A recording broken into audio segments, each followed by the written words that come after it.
Mes chers enfants, voici aujourd'hui une belle histoire sur la tzedaka. Mais qu'est-ce que la tzedaka ? Eh bien, voyez-vous, il y a des gens qui n'ont pas d'argent pour se nourrir, pour vivre. Eh bien, il faut les aider.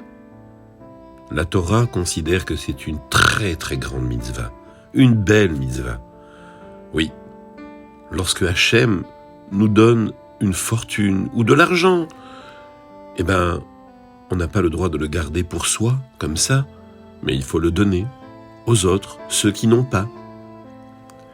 Au temps de Rabbi Akiva, voyez-vous, eh bien, les grands maîtres eux-mêmes, les grands rabbins, se déplaçaient de ville en ville, de village en village, et ils allaient frapper aux portes pour demander de l'argent, afin d'aider les pauvres. Voici qu'un jour, Rabbi Akiva, ce grand maître, eh oui, il ne restait pas simplement dans sa yeshiva à enseigner la belle Torah, mais il allait aussi accomplir les mitzvot, comme par exemple justement de demander à ceux qui étaient riches d'aider ceux qui étaient pauvres. Et voilà qu'un jour, ils arrivent dans un village où vivait un homme extrêmement riche, mais vraiment riche. Tout le monde disait qu'il avait une très grande fortune. Cet homme, nous raconte la Guémara, s'appelait Barbouchin. Oui, c'était son nom. Bon, Monsieur Barbouchin.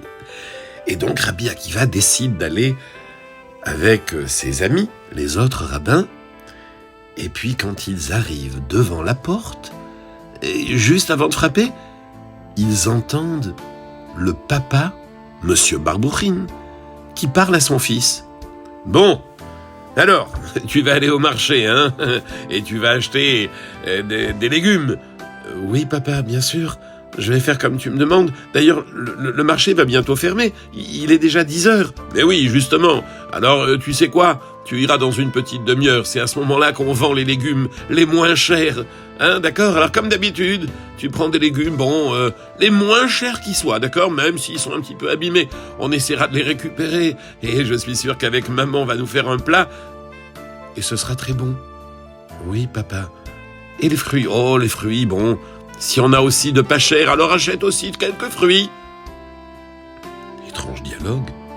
Rabbi Akiva, très étonné, se retourna vers ses camarades. « Eh bien, je crois que nous n'allons pas frapper à la bonne porte. Cet homme, dont on dit qu'il est très riche, n'a pas ou l'air si riche que ça, ou alors il est très très avare. Vous vous rendez compte, il demande à son fils d'aller acheter des légumes abîmés ? C'est pas possible. Allez, on va tourner vers les autres maisons du village. Bon, peut-être qu'au retour, on fera quand même un petit tour chez lui, mais là... » Effectivement, Rabbi Akiva s'en alla, frappa aux autres portes et on le reçut. « Oh, Rabbi Akiva, que nous vaut votre belle visite ? Eh bien, voilà, je ramasse de l'argent pour les pauvres. Mais oui, tenez, prenez quelques pièces d'argent, prenez, et comme ça, dans tout le village. » Alors, Rabbi Akiva se dit, bon, on va quand même aller frapper à la porte de Monsieur Barbouchin. Peut-être que il donnera un petit peu d'argent quand même. Oui. Oh, Rabbi Akiva. Oh, avec d'autres rabbins. Mais c'est extraordinaire. C'est merveilleux. Mais je suis quand même étonné. J'imagine que vous êtes là pour ramasser de l'argent pour les pauvres. Oui, mais enfin... non, n'ayez pas peur. Tenez, moi je suis occupé, là, je suis désolé, donc je ne peux pas tout de suite faire ce qu'il faut, mais allez voir mon épouse, ma femme, la tzadékette. Elle est là-bas au fond de la cour. Et vous lui direz qu'elle vous verse, eh bien, une belle mesure de pièces d'or. De pièces d'or. Des pièces d'or. Mais oui. C'était un ami de Rabbi Akiva qui était extrêmement étonné. Lui, Rabbi Akiva se taisait, il souriait, il disait « Mais des pièces d'or ? monsieur Barbourine. Tout à fait. Absolument. Allez, demandez-lui de vous donner une mesure de pièces d'or. D'accord. Très bien.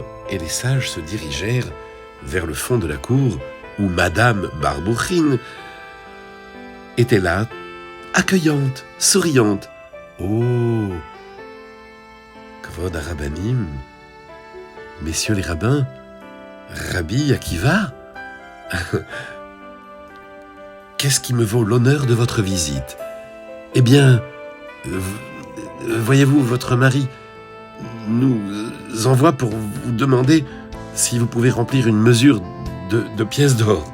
Oui, mais est-ce qu'il a dit une mesure normale ou une belle mesure? Non, il a parlé d'une mesure normale. Eh bien, je vais vous donner une belle mesure, même si c'est de ma part à moi. Extraordinaire. Et Rabbi Akiva était pas seulement surpris, mais il se dit, mais comment est-ce possible? Il faut que monsieur Barbourine nous donne une explication.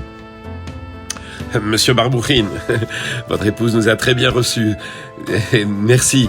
Vraiment, c'est extraordinaire, mais... oui, lorsque nous sommes arrivés, on ne voulait pas rentrer chez vous. Mais pourquoi? Eh bien, parce qu'on vous a entendu. Nous sommes désolés, on ne voulait pas entendre. C'est peut-être indiscret, mais... Nous avons entendu que vous avez demandé à votre enfant de vous acheter des légumes pas très... pas les plus chers, quoi. Des légumes un peu bon marché, qui... presque abîmés. Alors on s'est dit, si monsieur Barbourine demande qu'on achète des fruits et des légumes abîmés, c'est qu'il y a un problème. Pas du tout, il n'y a pas de problème. L'argent que Dieu m'a donné, la fortune, j'en fais ce que je veux. Enfin, je veux dire, en ce qui nous concerne, on peut faire de très bons plats avec des légumes bon marché, des fruits qui coûtent pas cher. C'est notre façon de vivre et de manger. On se contente de choses simples. D'ailleurs, même les vêtements, vous regardez, on n'a pas des vêtements luxueux. Et dans notre maison, nous avons les meubles qu'il faut, ce qu'il faut pour vivre. Mais cet argent que Dieu nous a donné, il ne nous appartient pas vraiment. Dieu nous l'a donné pour que on puisse faire de belles mitzvot avec. Il est difficile d'être riche, parce que parfois, on s'imagine qu'on doit garder l'argent pour nous. Mais en vérité, c'est pas vrai. Oh, monsieur Barbourine, mais vous êtes extraordinaire. Mais vous raisonnez d'une manière tellement belle. Vous avez tellement bien compris la mitzvah de la tzedaka. Merci. Merci de tout notre cœur. Et recevez toutes nos bénédictions. Messieurs les rabbins, n'hésitez pas à revenir quand vous le désirez. Voilà, mes enfants, cette belle histoire se termine. Et oui, c'est ça la tzedaka. Comprendre que tout ce que Dieu nous donne, nous devons en faire un bel usage. Et si nous avons une grande fortune, alors il faut le donner à ceux qui n'ont pas, aux gens qui ont faim, aux gens qui sont pauvres, aux gens qui sont malheureux.